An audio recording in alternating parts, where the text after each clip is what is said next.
अक्सर जब किसी मेडिकल डायग्नोसिस या बीमारी की पहचान की बात होती है ना, तो एक उम्मीद रहती है कि सब कुछ एकदम सटीक होगा, बिल्कुल किसी इंजीनियरिंग की तरह।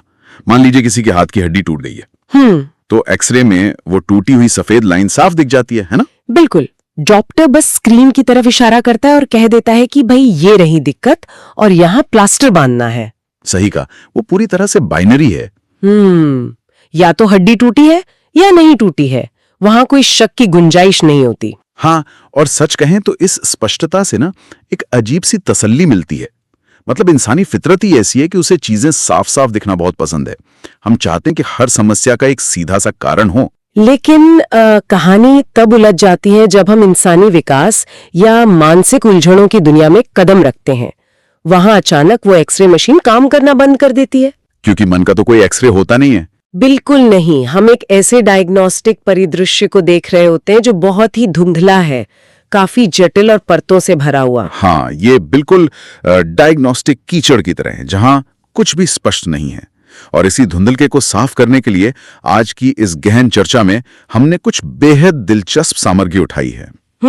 हमारे पास जो स्रोत हैं, उनमें आचार्य प्रशांत की जीवनी, उनके दर्शन का लिखित विश्लेषण और कई अलग अलग मंचों पर दिए गए साक्षात्कारों के अंश शामिल हैं। हमारा लक्ष्य ये समझना है कि कैसे एक आईआईटी और आईआईएम का छात्र, जो पूर्व सिविल सेवक भी रह चुके हैं, हाँ, जो पूर्व सिविल सेवक भी रहे, वो कैसे प्राचीन अद्वैत वेदांत को आज की आधुनिक समस्याओं के साथ जोड़ रहे हैं, चाहे वो जलवायु परिवर्तन हो या मानसिक अशांति। तो चलिए इसको थोड़ा विस्तार से समझते हैं। बिल्कुल। और इस ढांचे की सबसे बड़ी खासियत यही है कि ये समस्या के बाहरी लक्षणों पर पट्टी बांधने की कोशिश नहीं करता। मतलब सिर्फ ऊपर ऊपर से इलाज नहीं करता। आज जहां हर कोई तनाव कम करने के लिए कोई ना कोई ऐप डाउनलोड कर रहा है, ये दर्शन कहता है कि जब तक इंसान अपने भीतर की मूल बीमारी को नहीं समझेगा, बाहर के सारे उपाय सिर्फ एक भ्रम है। तो किसी भी समाधान की बात करने से पहले उस बीमारी को समझना जरूरी है। इन सारे दस्तावेजों में ना एक शब्द बार बार उभर कर आता है, और वो है अहंकार। जी। अब आम बोलचाल में तो हम अहंकार को घमंड या ईगो कहते हैं। जैसे किसी के पास बड़ी गाड़ी है और वो सीधे मुंह बात नहीं कर रहा, तो हम कहते हैं कि उसमें बहुत अहंकार है। लेकिन यहाँ इसका मतलब कुछ और ही है ना? हाँ, ये एक बहुत ही महत्वपूर्ण मोड़ है। यहाँ ये दर्शन मनोविज्ञान से एकदम अलग रास्ते पर चला जाता है। यहाँ अहंकार का मतलब घमंड बिल्कुल नहीं है। अच्छा, तो फिर क्या है? स्रोतों के अनुसार इसे एक शारीरिक तथ्य या फिजियोलॉजिकल फैक्ट माना गया है, जो शरीर के साथ ही जन्म लेता है। मतलब ये कोई मनोवैज्ञानिक स्थिति नहीं है? नहीं। अहंकार की मूल परिभाषा यहाँ अधूरापन है, इनकम्प्लीटनेस। यह कोई ऐसी चीज नहीं है जो कोई बच्चा समाज में बड़ा होकर सीखता है, ये उसकी पैदाइशी हालत है। हो। मतलब ये कोई सामाजिक कंडीशनिंग नहीं है, बल्कि हमारी फैक्ट्री सेटिंग ही ऐसी है। एकदम सटीक। ये इंसान की डिफॉल्ट सेटिंग है। जब एक बच्चा पैदा होता है तो वो इस बुनियादी एहसास को लेकर आता है कि मैं हूं और मैं पूरा नहीं हूं, मुझ में कुछ कमी है, ऐसा एहसास। बिल्कुल। और इस अहंकार की एक और बड़ी विशेषता ये है कि ये हमेशा देखने वाला यानी सब्जेक्ट होता है। ये कभी देखी जाने वाली वस्तु या ऑब्जेक्ट नहीं हो सकता। क्या हम इसे अंतरिक्ष के एक ब्लैक होल की तरह देख सकते हैं? ब्लैक होल कैसे? मतलब जो अपने आसपास की हर चीज को, चाहे वो पैसा हो, डिग्रियां हो या लोगों की तारीफें हो, बस निगलता रहता है। लेकिन चूंकि वो ब्लैक होल है, उसका पेट कभी भरता नहीं है, वो हमेशा खाली ही रहता है। अरे वाह, ये तुलना बहुत ही बेहतरीन है। अहंकार बिल्कुल उसी ब्लैक होल की तरह काम करता है। वो हमेशा बाहरी चीजों को खींचकर अपना अधूरापन मिटाना चाहता है। और यहीं से एक और बड़ी बात निकल कर आती है, मन यानी माइंड। अगर अहंकार वो ब्लैक होल है, तो मन क्या है? हाँ, मन क्या है फिर इस ढांचे में? मन असल में उन सभी रिश्तों, विचारों और धारणाओं की एक बस्ती है जो अहंकार इस भौतिक दुनिया के साथ बनाता है, ताकि वो खुद को सुरक्षित महसूस कर सके। इसे थोड़ा और आसान भाषा में समझते हैं। ये रिश्ते और धारणाएं बनती कैसे हैं? इसे विनियोग या अप्रोप्रिएशन कहा गया है। अहंकार इस दुनिया से चीजें उधार लेता है। उधार लेता है? मतलब कैसे? मान लीजिए भीतर एक खालीपन है। इंसान सोचता है कि अगर मैं एक बड़ी कंपनी का सीईओ बन जाऊं तो मैं पूरा हो जाऊंगा। वो मेहनत करता है, पद हासिल करता है और उस पर मैं और मेरा का ठप्पा लगा देता है। ओहो, मैं सीईओ हूं, या ये मेरी महंगी गाड़ी है। बिल्कुल, वो बाहर से उपलब्धियां उधार लेता है। मन इन्हीं उधारी की चीजों का एक विशाल गोदाम है। तो अब चूंकि हमारा ये जो आंतरिक ब्लैक होल है वो लगातार बाहरी दुनिया पर कब्जा करने की कोशिश कर रहा है, तो जाहिर है इंसान ने इस बाहरी दुनिया को समझने के लिए विज्ञान का सहारा लिया। हाँ, बिल्कुल लिया। लेकिन यहाँ एक बहुत गहरी बात कही गई है कि बाहरी दुनिया का ये ज्ञान तब तक अधूरा और खतरनाक है जब तक इंसान खुद को ना समझ ले। सही बात है। यहीं पर विज्ञान और अध्यात्म का एक बहुत ही रोचक टकराव देखने को मिलता है। देखिए, विज्ञान को अक्सर कठोर या हार्ड कहा जाता है क्योंकि इसमें व्यक्तिगत भावनाओं की कोई जगह नहीं होती। मतलब वो पूरी तरह से ऑब्जेक्टिव है ना? हाँ, स्रोतों से ही एक उदाहरण लेते हैं। यदि कोई वैज्ञानिक लैब में पेंडुलम के हिलने का समय माप रहा है, तो उस वैज्ञानिक को अगर बुखार है या उसका मूड खराब है, तो क्या पेंडुलम की गति पर असर पड़ेगा? बिल्कुल नहीं। तथ्य तो तथ्य है। बिल्कुल, लेकिन अध्यात्म विज्ञान से भी ज्यादा कठोर है। यहाँ पर बात सच में बहुत दिलचस्प हो जाती है। पहली बार सुनने में थोड़ा अजीब लगता है क्योंकि हम अध्यात्म को धूप बत्ती और शांति से जोड़कर देखते हैं। ये क्वांटम फिजिक्स से ज्यादा कठोर कैसे हो सकता है? इसका कारण बहुत ही तार्किक है। विज्ञान में एक सुविधा होती है पीयर रिव्यू। अगर एक वैज्ञानिक से गलती हुई तो दूसरा उसे पकड़ सकता है। हाँ, बाहर कोई चेक करने वाला है। लेकिन अध्यात्म, जिसका असली अर्थ आत्मज्ञान है, उसमें इंसान खुद ही अपना ऑब्जर्वर होता है। अगर हम इसे मेडिकल विज्ञान के नजरिए से देखें तो बात समझ में आती है। जब एक न्यूरोसर्जन किसी अजनबी का ट्यूमर निकालता है तो उसके हाथ नहीं कांपते। बिल्कुल, वो पूरी तरह से ऑब्जेक्टिव होता है। लेकिन अगर उसी सर्जन को अपनी ही बेटी का ऑपरेशन करना पड़े तो क्या होगा? उसकी भावनाएं बीच में आ जाएंगी। यही सबसे बड़ा पेच है।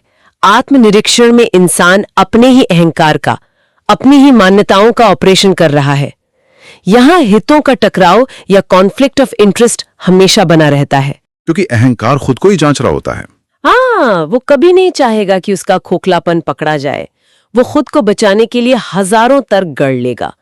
इसीलिए स्रोतों में कहा गया है कि आत्मज्ञान कोई सुखद रास्ता नहीं है। ये तो बहुत दर्दनाक होगा। बिल्कुल, ये अहंकार को चोट पहुंचाता है और पाले हुए साले भ्रमों को तोड़ देता है। और अगर ये आत्मज्ञान ना हो और इंसान के हाथ में सिर्फ विज्ञान हो तो वो विनाशकारी है।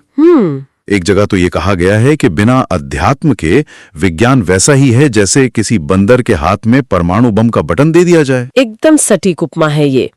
ताकत तो बढ़ गई, लेकिन अंदर जो बैठा है वो अभी भी वही डरा हुआ और भूखा अहंकार है। और क्योंकि ये आत्मनिरीक्षण इतना मुश्किल है, इंसान इससे बचना चाहता है। बिल्कुल, वो दर्द नहीं सहना चाहता। और यहीं से पारंपरिक धर्म, आसमान में बैठे भगवान और भविष्य में मिलने वाले कर्म फल की कहानियां पैदा होती हैं। आचार्य प्रशांत के ढांचे में यहीं पर पारंपरिक मान्यताओं का सबसे कड़ा खंडन मिलता है। जी, ये हिस्सा बहुत से लोगों के लिए चौंकाने वाला हो सकता है। सनातन धर्म की ही बात करें तो ये कोई पंथ या अनुष्ठानों का समूह नहीं है। तो फिर क्या है? सनातन का अर्थ है शाश्वत या इटर्नल। इंसान के भीतर उस ब्लैक होल से मुक्ति पाने की जो शाश्वत तड़प है, असल में वही सनातन धर्म है। और भगवान? आम धारणा तो यही है कि आसमान में कोई बैठा है जो पाप पुण्य का बही खाता मेंटेन कर रहा है। आचार्य प्रशांत के अनुसार वो आसमान में बैठा भगवान इंसान के डर की उपज है। वे कहते हैं सत्य ही ईश्वर है। मतलब गॉड इज ट्रूथ, कोई बाहरी सत्ता नहीं। नहीं, ये इंसान के भीतर की ही एक संभावना है और इसी से जुड़ा है कर्म का सिद्धांत। हाँ, हमारी आम धारणा तो यही है ना कि आज अच्छा करो तो भविष्य में अच्छा मिलेगा। आचार्य प्रशांत इसे सिरे से खारिज करते हैं। उनका कर्म सिद्धांत कहता है कि सारा खेल कर्ता की नियत और उसकी आंतरिक स्थिति का है। सजा या इनाम भविष्य में नहीं मिलते, देगी जब पुलिस पकड़ेगी।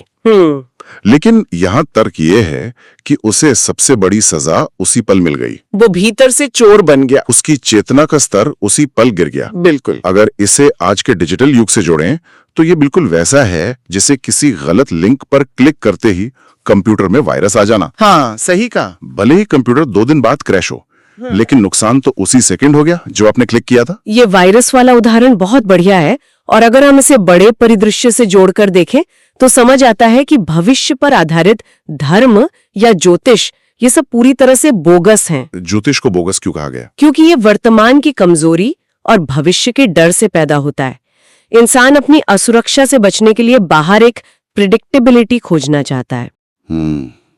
अब हम इस चर्चा के सबसे महत्वपूर्ण हिस्से की तरफ बढ़ते हैं। अगर हम ये समझ लें कि हमारा हर अचेतन कर्म हमें उसी पल भीतर से नष्ट कर रहा है, तो ये बात पूरी तरह से स्पष्ट हो जाती है कि इंसान बाहरी दुनिया और पर्यावरण का इतना विनाश क्यों कर रहा है। क्या ये आंतरिक खालीपन ही बाहरी विनाश का कारण है? बिल्कुल है। यहीं पर आचार्य प्रशांत का ऑपरेशन 2030 सामने आता है। जलवायु परिवर्तन या क्लाइमेट चेंज असल में एक आध्यात्मिक संकट है। आध्यात्मिक संकट? वो तो कार्बन उत्सर्जन की वजह से है ना? कार्बन उत्सर्जन क्यों हो रहा है? क्योंकि इंसान अपने भीतर के उस छेद को भरने के लिए अंधाधुंध उपभोग कर रहा है। ओहो, मतलब ज्यादा गाड़ियां, ज्यादा सामान। हाँ, आंतरिक खालीपन को बाहरी चीजों से भरने की कोशिश। और इसी विनाश का सबसे क्रूर रूप हमारा खाना है। यहाँ मांसाहार और वीगनिज्म की जो चर्चा है वो बहुत झकझोरने वाली है। मैंने वो आंकड़े देखे, सच में डरावने हैं। स्रोतों के अनुसार जितनी देर में 10 मिनट की बातचीत होती है, दुनिया में इंसानों द्वारा खाने के लिए 70 लाख जानवर मार दिए जाते हैं। 70 लाख सिर्फ 10 मिनट में? हाँ, जानवरों को खाना आज के समय में सबसे बड़ी हिंसा है। लेकिन यहाँ मैं आम लोगों की तरफ से एक कड़ा सवाल पूछना चाहूंगा। जी पूछिए। कुछ लोग कहते हैं कि शेर भी तो शिकार करता है। हाँ। और हमारे पूर्वज जो आदि मानव थे वो भी तो मांस खाते थे। और पौधों में भी तो जान होते हैं, तो उन्हें खाना कैसे सही है? ये बहुत ही आम तर्क है, लेकिन आचार्य प्रशांत के तर्कों से देखें तो सबसे पहली बात, शेर के पास कोई विकल्प या चॉइस नहीं है। मतलब उसके पास सुपरमार्केट जाने का ऑप्शन नहीं है। बिल्कुल, लेकिन इंसान के पास चेतना है, इसलिए विकल्प है। और दूसरी बात, हम अब गुफाओं में रहने वाले आदि मानव नहीं है। हम तो एसी और स्मार्टफोन्स इस्तेमाल करते हैं। हाँ, तो सिर्फ अपनी सुविधा के लिए आदि मानव का तर्क देना पाखंड है। और वो पौधों वाला तर्क? उसका जवाब एक गणितीय सत्य है। 1 किलो मांस पैदा करने के लिए जानवर को लगभग 17 किलो वनस्पति खिलानी पड़ती है। 17 किलो? हाँ, इसे 1:17 एफिशिएंसी रेशियो कहते हैं। इसलिए मांस खाने वाला इंसान शाकाहारी की तुलना में 17 गुना अधिक पौधे नष्ट कर रहा है। बाप रे। इससे एक बहुत जरूरी सवाल खड़ा होता है, क्या हम अपनी जीभ के स्वाद के लिए पूरी पृथ्वी को दांव पर लगा सकते हैं? तो इस सब का आखिर मतलब क्या है? अगर हम पूरी चर्चा को समेटें तो आचार्य प्रशांत का ये ढांचा सिर्फ एक दार्शनिक सिद्धांत नहीं है। बिल्कुल नहीं, ये तो रोजमर्रा की जिंदगी के लिए एक आईना है। ये सिखाता है कि हमारी बाहरी समस्याएं, चाहे वो समाज हो या पर्यावरण, हमारे आंतरिक अधूरेपन और अहंकार का ही सीधा परिणाम है। और सुनने वालों के लिए ये एक स्पष्ट संदेश है कि जब तक हम अपने भीतर के शोर और अपनी कंडीशनिंग को नहीं समझेंगे, तब तक बाहर शांति ढूंढना सब बेकार है। हाँ, ज्योतिषियों के पास जाना या पर्यावरण को बचाने की ऊपरी कोशिशें करना, जब तक अंदर का ब्लैक होल नहीं भरता, सब व्यर्थ है। बिल्कुल सही। तो एपिसोड का अंत हम एक गहरे विचार के साथ करते हैं। अगर सच में हमारी बाहरी दुनिया हमारे आंतरिक अधूरेपन का ही रिफ्लेक्शन है, तो जरा सोचिए। दिन भर अपने स्मार्टफोन पर हम जो अनगिनत रील्स और सोशल मीडिया फीड स्क्रॉल करते हैं घंटों तक, वो हमारे भीतर छिपे किस खालीपन को भरने की हताश कोशिश है? बहुत ही गहरा सवाल है ये। क्या हम खुद को जानने से, उस दर्दनाक आत्मज्ञान से बचने के लिए इस डिजिटल शोर का इस्तेमाल कर रहे हैं? हम सबको इस पर जरूर सोचना चाहिए। इसी विचार के साथ आज की इस गहन चर्चा को हम यहीं समाप्त करते हैं।